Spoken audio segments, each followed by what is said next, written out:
if you're smart and work hard, but just aren't where or who you want to be. Welcome to your podcast, Real Confidence.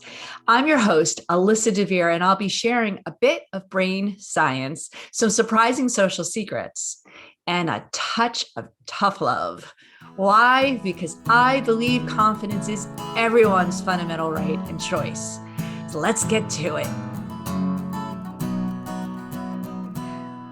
So we're going to take this opportunity in this podcast, not to talk about what to do with money, but why it wigs us out. Why does it cause so much angst? And I asked a favor of a new friend who I just adore. Juli Erhart-Graves is on the line with me.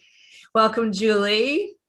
Thank you. It's great to be here. I asked you to join because you have such great experience, particularly in this field of financial planning and hearing and doing a lot to help people, particularly women, overcome their insecurities. So before we dive into kind of the stories and answers that you have in store here, you've been doing this for a long time. You run a beautiful firm, Worley Erhart-Graves Financial Advisors. So how and why did you get into it? Give us a sense of, you. This has been my entire career. I knew when I was in college, I wanted to be a financial advisor. I think ultimately it stems from my childhood when I didn't feel like I had a lot of security in my life. And so I was really drawn to being a financial planner because I felt like, okay, I can be in charge of building some security in my life. And that's literally why I got into this business, why I continue to be in this business. And that's what I love about this business is that I help others to feel like they are, more secure, more confident in their financial lives. Well, it's funny. It just dawned on me as you're speaking. In the financial business, you use the word securities almost synonymously. And yet that word securities in the financial business makes people feel very insecure. So what are the recurring themes? Do you hear a lot of people with the same kind of story that you had, that they're nervous, they wanted security, or what is it that drives them into, kind of your conversations?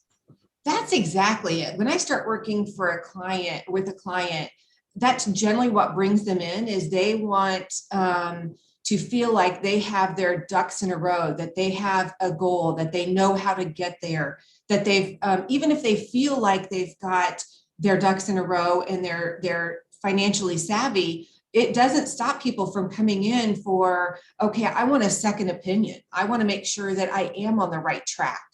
And one of the things to keep in mind too is, there really is no standard definition of financial planning in the industry. There are some financial planners that, sell investments, and there are others that sell insurance, and there are others that they won't work with you unless you've got a certain minimum and they get to manage your money. Yeah. I work with clients at an hourly rate, basically like a consultant. And so that way my clients can feel that like they're getting unbiased recommendations All for right. that security. So let's go back to some of these really kind of nerve-wracking situations where, this lack of security. Now, I will confess to you that I went to the Wharton School of Business. I graduated and knew how to run a multi-million-dollar company. I could read a P&L, but I couldn't manage my checkbook. So I went crazy to learn it on my own. And it was very stressful. My father, my uncles, nobody seemed to want to teach me. That's a whole different discussion for a different day, perhaps. But I was really insecure about it. And, even to this day, I have multiple financial advisors. It didn't help that my family was one of the Madoff victims. So I have a lot of insecurity about money and financial stuff. And I promise you, I'm working through it. But, one of the things that I thought was really interesting when you were sending me some prep for this was this concept of the bag lady syndrome. And you say insecurity and losing everything. I think a lot of my own insecurity is watching my mom go through a divorce and not having anything, having to work, and all the trials and tribulations of that. And I'm just wondering, do you hear recurring themes when you say insecurity about money? Is there reasons, or what is it that seems to be causing it? I don't know what it is that causes it, but studies do show, and we call this bag lady syndrome is what we call it, this fear of losing everything and being left with no financial means. And it's very common for women. And studies show that it affects women regardless of age, marital status, socioeconomic class. It doesn't matter. And again, even my own background and my own, kind of where I come from and what I do, every now and then this bag lady kind of taps me on the shoulder and says, oh, what happens if all this goes away? And I do think that the one thing, this reoccurring theme, is that when you have a financial plan in place and you're working that plan, it can really bring some peace. It brings that confidence that we want and we need. And even again, myself, I can go, nope, I got this. I know where I stand. I know I've got my ducks in a row. I'm not going to worry about this. And so it does help squelch that bag lady syndrome when we've got a financial plan in place. We know where we stand. I personally think a lot of our financial personalities, our values, our beliefs come from our childhood and our upbringing, Sure. and obviously our experiences. And that's 100% me. And you just kind of indicated that's you as well. I think that's a thing with women where we kind of, again, it's part of our upbringing. There's not a lot of financial literacy in the schools. Most parents don't teach their kids about money. We're all figuring it out on our own. Some people take the bull by the horns and say, I'm going to do this, and others just stick their head in their sand. Yeah. So, I gotta pull some heads out of the sand here, because we keep saying women, and I know your firm is very, very pro women. Almost everyone at the firm is women, and your clients are largely women. But even in my own household, I try and talk to my very brilliant husband about money, and his eyes start to roll behind his head. Right. So I'm wondering, yes, we've been talking about women, bag ladies, but is this unique? You said no, there's no age. Is it genderized? Is it, demographic of any sort? Are you seeing it across all the different types? I see it across all types. It's not always, again, like in your face prevalent, but it's there, and it will come out in conversations that I'm having with clients. And I did have, a friend of mine, a gentleman that I know, I had posted a blog about the bag lady syndrome, and he's like, this isn't only women. Yeah. It's men too. Yeah. So I get that. I totally get that. But again, I see it coming out in, comments that clients make. We want to make sure we're okay. We want to make sure that there's, for all of us, there's, you don't know what you don't know. And so that's where, we can come in and help and say, okay, you didn't know this, but here's what would happen if that happened. And let's plan for that. Let's make sure that you're okay. And like I said, I think having a plan, a financial plan, really does bring a lot of peace and a lot of confidence. Right. And, I want to differentiate here, because I think a lot of the insecurity, the nervousness, the angst comes from making a bad decision. And that bad decision could be making the wrong decision with the wrong planner, right? The wrong advisor. And so I think to some extent, when you say plan, that's kind of like just thinking it through, laying it down, making some strategic decisions about where you want to be at different places in your life. And I've done that over, with many, many times in the past. And you're absolutely right. I'm wondering though, when people come to you, do they have that tribulation? Are they nervous about picking the wrong person, picking the wrong firm, and admitting maybe to somebody like you who's so smart and generous about, let's talk about your finances? But it's got to be nerve-wracking for somebody to lay down and show you what maybe, quote, a lousy job they've done so far. Do you see that? It is not as much. I will say that if someone will lay out their entire financial life about, in front of you, they will tell you anything. So Yeah. There's pretty much nothing that's off limit at that point, if they're willing to show you everything. I think it's, people do get nervous about going to the wrong person, making sure that they don't get taken and that kind of thing. I really encourage people, if you're thinking about wanting to look for a financial planner, then look around you, find the people that really have their financial lives in order. They make good financial decisions. Talk with them. Who do they use? Go, and interview. interview financial planners to make sure, that you understand how they get paid, what they're going to do for you, how much are they going to help you, how little are they going to help you, those types of things, to make sure that it is a good fit. Like I said, I don't necessarily see people who don't show me everything, and and my focus is always 100%. Well, don't worry about the past. Starting today, this is the way, you're gonna get there going forward. Let's worry about going forward. Let's not worry about the past. So I focus on the future. Yeah, we do too. The whole concept at the Institute is we're like, whatever happened in the past, at least learn from it, acknowledge it, and move on with that much more intelligence and decision making.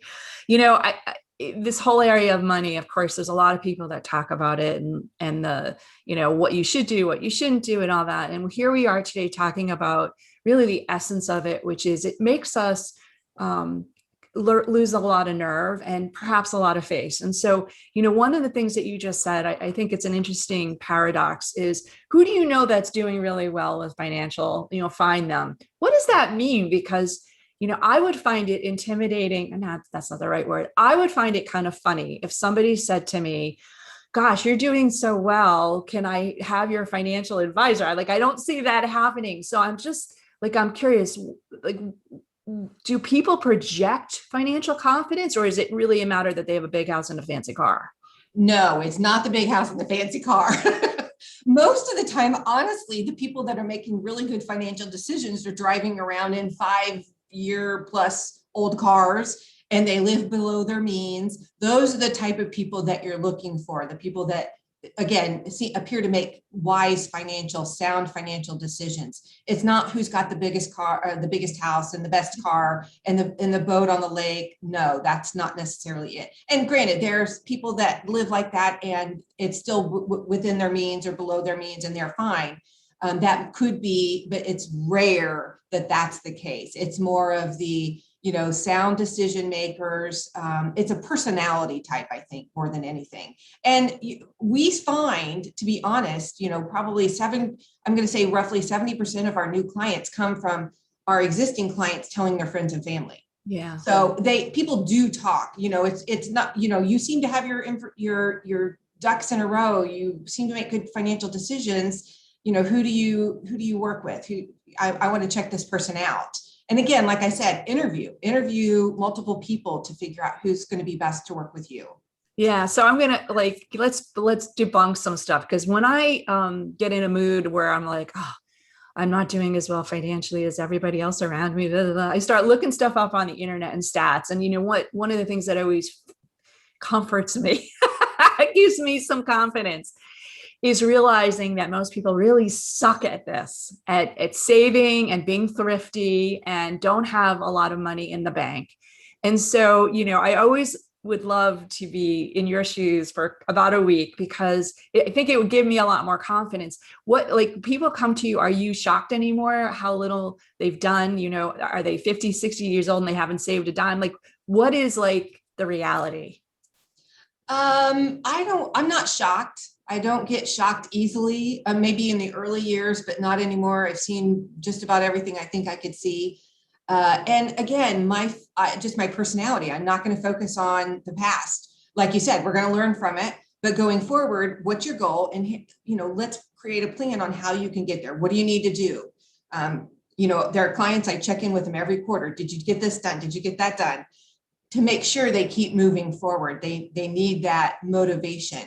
And I understand what you're talking about too, as far as, sometimes you feel like, oh, I'm not, I need that motivation. I need to feel like I'm doing okay or doing well. One of the things that I do is, and this is me being crazy me, I update my financial statement every quarter. Most of the, clients, I'll do it annually, but me personally, I update it every quarter because I really get motivated seeing the progress I've made. And I keep years back. So I'll go back and I go, where was I a year ago? Where was I 3 years ago? And that's what keeps me energized and motivated every quarter is, kind of measuring where I am. Yeah. Don't feel badly. I do some crazy things like that too. My accountant teases me because I insist on writing a physical check every time I have to pay my taxes. Uh-huh. And because I run businesses where I pay quarterly taxes, and she's like, why do you do that? I'm like, because if you're paying taxes, it means you made money. And the act of writing, seeing it in front of me is like very fulfilling, right?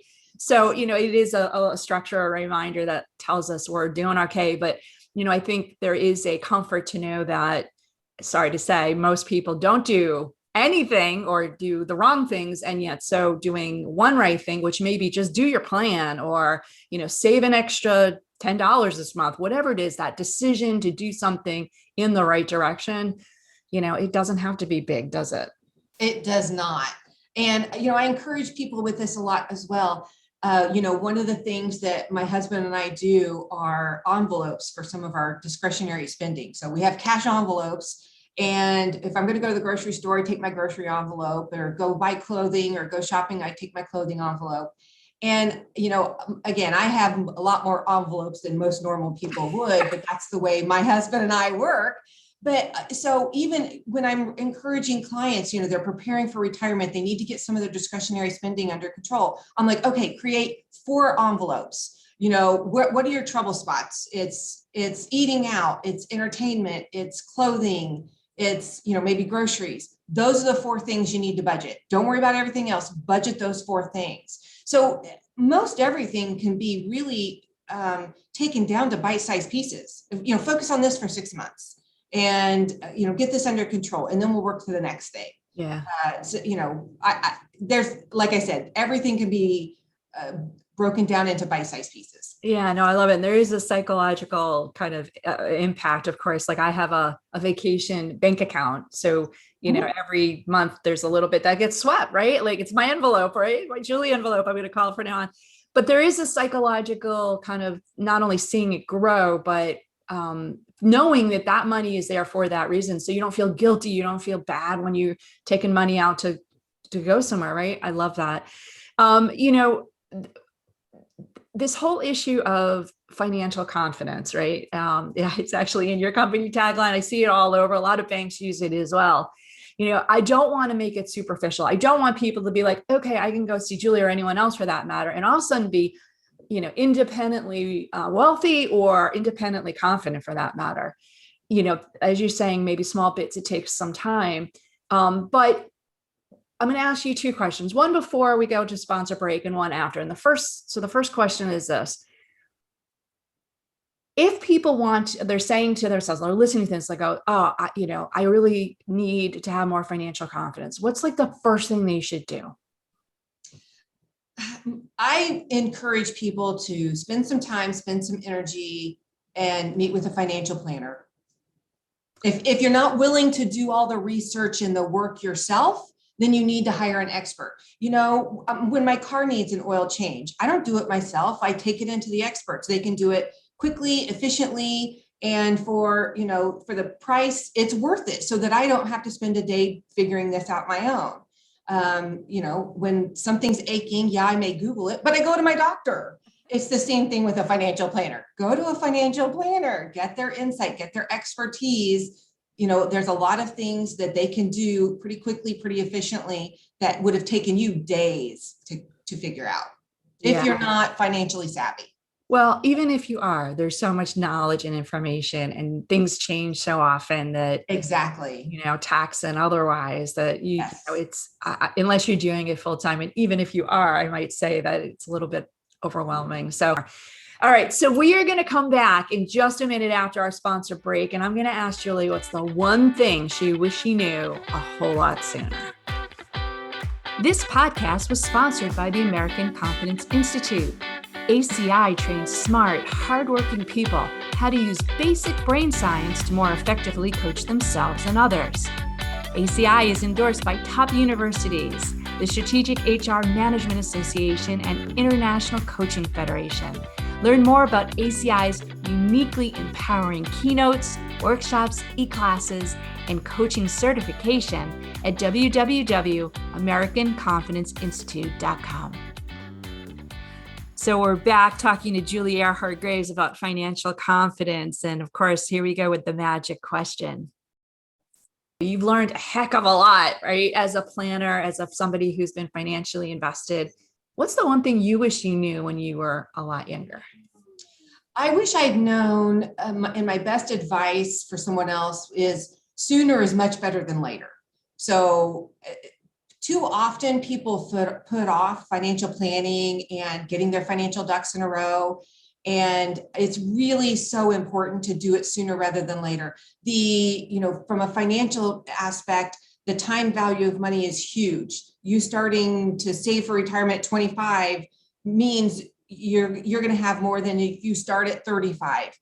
Or if you're 35, it's better than to start it than waiting until 45, those types of things. So sooner rather than later. Sooner is better than later. That's the biggest piece of advice I can give you. Don't worry about the past. Start today. Get going today. Yeah, amen to that. And I think that is sage advice for anyone at any age. And again, men, women, non-binary, everybody has a lot of this insecurity, but making a decision to deal with it, go see a planner if you can find a great one. We're going to put Julie's contact. If you love her as much as I do, give her a call.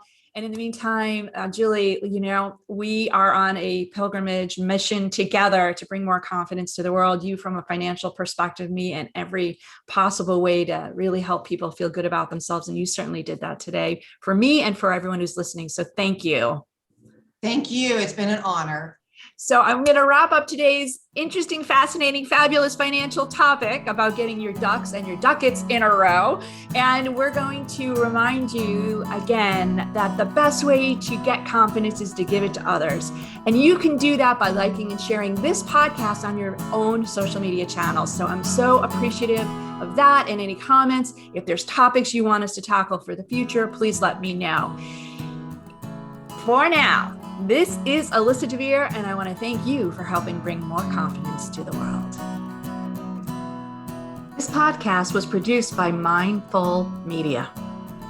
All rights reserved by Alyssa DeVere and the American Confidence Institute.